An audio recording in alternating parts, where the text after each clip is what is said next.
Welcome to Luca and Miguel. Enjoy the video. In this video, I will explain how to remove your Ford Ranger interior light.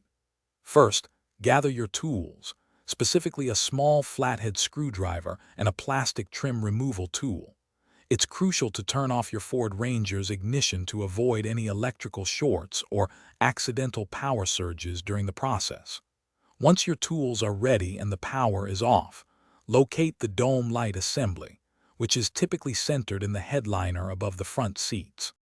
Now, let's carefully remove the clear plastic lens cover. Using your plastic trim removal tool or a small flathead screwdriver wrapped in tape, gently insert it into the small notch or seam on one side of the lens. Apply slight pressure and pry downwards. The lens is held by small plastic tabs, so it should pop out with minimal effort, revealing the bulb inside. With the lens cover off, you will see the interior light bulb. Gently grasp the bulb and pull it straight out of its socket. Be careful, as it might be warm if the light was recently on.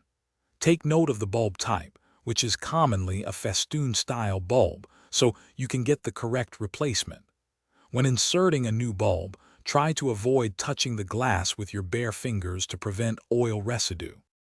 If you need to remove the entire light assembly, look for small screws, usually 2 or 3, often hidden under the lens or a surrounding trim piece.